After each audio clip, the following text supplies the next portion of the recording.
नमस्ते दोस्तों। आज सुनिए लब्ध प्रतिष्ठित लेखिका आशा पांडे जी की लिखी हुई कहानी उड़ान की थकान। मेरी जुबानी। मैं हूँ सीमा सिंह। चौराहे पर लाल बत्ती देखते ही एक झटके से उसने साइकिल का ब्रेक लगाया और पूरी खींच पैरों से पैडल पर उतार दी। एक खड़ाक की आवाज़ के साथ पैडल का काला हिस्सा लटकने लगा। उसका मन हुआ कि एक लात और जड़ दे, ये खिचखिचाता हिस्सा पूरा ही गिर जाए। पैडल की रॉड तो बची है, साइकिल उसी से चल जाएगी। उसकी सारी इच्छाएं भी तो पैडल की तरह टूटकर लटकती रही हैं, जिन्हें समेटकर अब तक संभाले रहने में उसे खासी मशक्क़त करनी पड़ती है।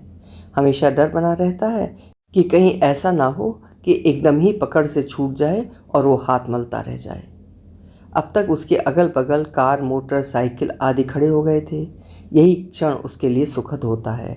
यहीं वो कार वालों की बराबरी पर खड़ा होता है। नहीं तो कहाँ इन कार वालों का स्टेटस और कहाँ वो। कल वो दोनों लड़के जूस पीते पीते कैसे स्टेटस की बातें कर रहे थे। मैं अपनी आइडेंटिटी कुछ अलग ढंग से छोड़ना चाहता हूँ, पहला लड़का दूसरे लड़के से कह रहा था। अच्छा, इसीलिए महंगी घड़ी और महंगी बाइक खरीदते हो? और क्या यार, यही तो स्टेटस है। सेल फोन, महंगी बाइक और बाइक पर बैठने के लिए।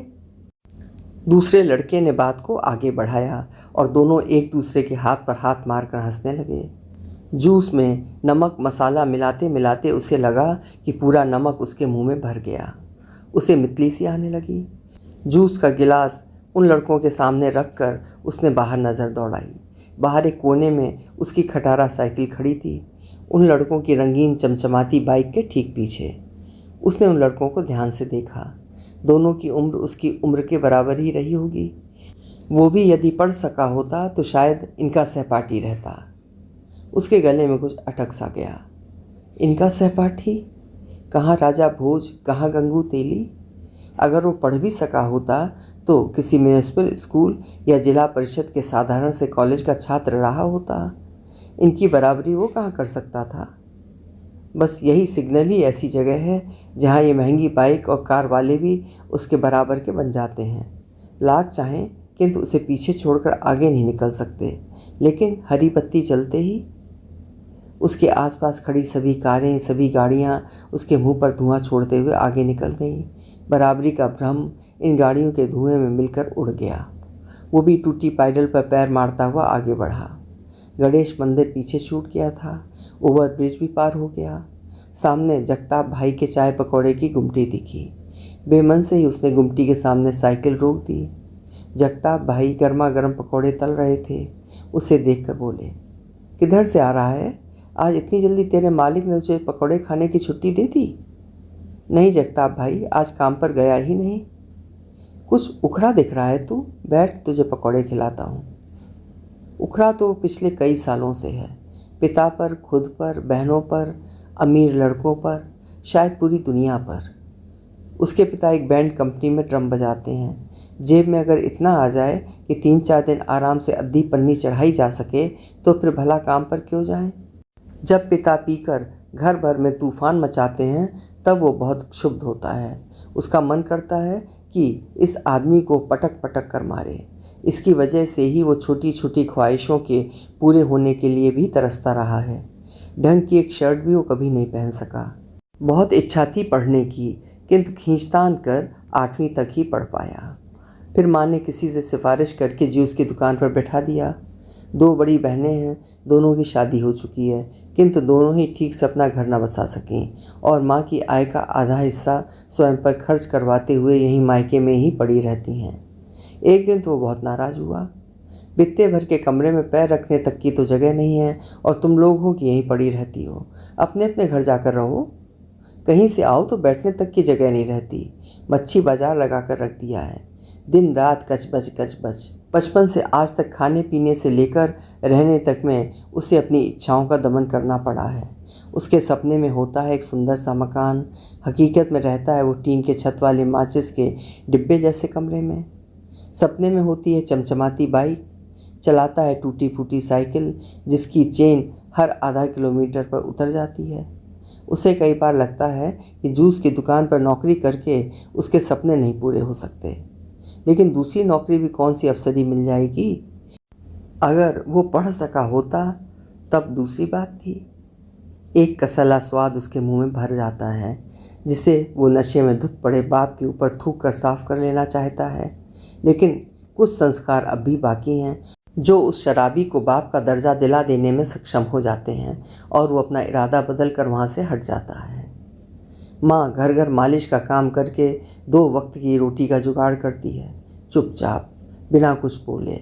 उसने कई बार महसूस किया कि माँ की सूनी आंखों में अब भी कुछ बचा है जिसे वो उसकी आंखों में उड़ेल देना चाहती है, जिसमें डूबकर वो उस तिलिस्मी चाबी को ढूंढ ले जिससे ऐसे घर का ताला खुल जाए जहाँ पिता कमाते हों, माँ घर संभालती हो और बच्चे पढ़ते हों। सूनी रातों के सन्नाटे में कितनी बार माँ की सिसकियों ने उसे जगाया है। जाग कर भी वो क्या कर पाता था। बस उसकी आंखों के कोर पर कुछ बूंदें जरूर जम जाती थीं जिसे पिघलने के लिए प्रेम रूपी ऊष्मा चाहिए होती थी। दुखों में ठिठुरा बटुरा अपनी इच्छाओं को समेटे उसने इतने दिन गुजार दिए पर थोड़ी सी ऊष्मा न मिल सकी। जगताप भाई ने गर्मा गर्म पकौड़े से भरी एक प्लेट उसके सामने रख दी, साथ में चटनी और तली मिर्ची भी। कोई अन्य दिन होता तो बोलता, जगताप भाई प्लेट में मिर्ची अधिक रखना, उसी के सहारे तो मैं तुम्हारे बेस्वाद पकौड़े खाता हूँ। जगताप भाई हंस देते और कहते, मिर्ची खा खा कर ही तू इतना कड़वा बोलने लगा है, अब बंद करिए कड़वाहट। कड़वाहट और तीखेपन से तो दोस्ती हो गई है जगताप भाई। ये जन्म से साथ निभा रहे हैं। पाव भर भाजी में पूरा परिवार खा सके इसलिए माँ उसमें मिर्ची अधिक डाल देती थी और तब से मैंने जाना कि कड़वाहट और तीखापन ही कमी को पूरा करते हैं, अभावों को ढाकते हैं, सपनों की दुनिया से धरातल पर लाते हैं। चुप चुप कर। मैं तुझे कितनी बार बोल चुका हूँ कि इतनी बड़ी बड़ी बातें मेरे सामने मत किया कर, सब मेरे ऊपर से चली जाती हैं।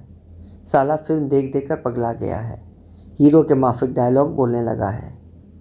नहीं जगताप भाई, खैर तुम क्या समझोगे, तभी तो गुमटी में ही अटके पड़े हो अपने बेस्वाद पकोड़े की तरह, मन ही मन वो बुदबुदाता। उसे जगताप भाई की मूर्खता पर तरस आता, ना कोई सपना ना कोई चाह, बस बेसन घोलने में ही संतुष्ट। एक वो है कि ऊंची बातें ही सोचता है, उसे स्वयं की सोच पर गर्व होने लगता, लेकिन आज उसे लग रहा है कि वो कौन सा पर लगाकर आसमान में उड़ रहा है। उसके सपने तो शेख चिल्ली के सपने साबित हो रहे हैं। जगताप भाई की तो खुद की दुकान है, उसे तो 1000 रुपल्ली में सुबह से रात तक मालिक के आगे दुम हिलाना पड़ता है। उस दिन कैसा गुर्रा रहा था मालिक, पूरा पैसा काटेगा उस पुरानी मरी एलसी टीवी का। उसे ही पता नहीं क्या हुआ था जो उस पुरानी टीवी को खरीद लाया, नहीं तो देखता 3000 रुपये देने वाला कौन सा ग्राहक मिलता बच्चों को। ये तो उसकी ही बुद्धि घास चरने चली गई थी, लेकिन क्या करता, जब टीवी शुरू होता है तो उसमें दुगना उत्साह बढ़ जाता है। गाने सुनकर पिक्चर देखकर वो आसमान में उड़ने लगता है। पिक्चर में चने चुरमुरे बेचने वाला शाहरुख खान एकदम से कैसा अमीर आदमी बन जाता है। उसे लगता कि वो भी एक दिन बड़ा आदमी बनकर आकाश में उड़ेगा, बिल्कुल शाहरुख खान जैसे। इसी टीवी की वजह से ही वो ऊंची उड़ान की थकान को कम करता है। उसके सपनों की श्रृंखला की प्रथम कड़ी है टीवी। उसे कहाँ पता था कि मालिक धूर्तता दिखाएगा। बात भी तो यही हुई थी कि हर महीने तनख्वाह से 300 रुपये काटे जाएंगे, बाकी बच्चे 700 रुपये से मिल जाएंगे। किंतु उस दिन कैसे पूरे 1000 रुपये काट लिए। मालिक कह रहा था कि 300 रुपये वो कितने दिन काटेगा, आखिर 3000 की बात है। अब पूरी तनख्वाह कट जाने पर माँ को क्या दे। माँ तो पहले से ही चिढ़ी बैठी थी कि खाने का ठिकाना नहीं और तू टीवी उठा लाया। उसने मन बना लिया था कि वो जूस सेंटर की नौकरी छोड़कर किसी दूसरी जगह नौकरी की तलाश करेगा। नई नौकरी अगर 1000 से अधिक की मिल जाएगी तब वो महीने का 1000 रुपये टीवी का भी दे देगा और माँ के हाथ पर भी कुछ रख सकेगा। 15 दिन से लगातार प्रयास कर रहा है, किंतु 1000 से अधिक तो दूर, 1000 से कम की भी नहीं मिल रही है। वो हताश होने लगा। बिना सींग पूंछ के जानवरों का भी महत्व उससे अधिक होता है। जगताप भाई की दुकान पर एक दीवार घड़ी टंगी है। उसने समय देखा, सुबह के 10:30 बज रहे थे। वो आज और प्रयास करेगा, यदि सफल नहीं हुआ तो कल मालिक को टीवी लौटाकर पूरी तनख्वाह ले लेगा। दुगने उत्साह से वो उठा और नौकरी के लिए इधर उधर भटकने लगा।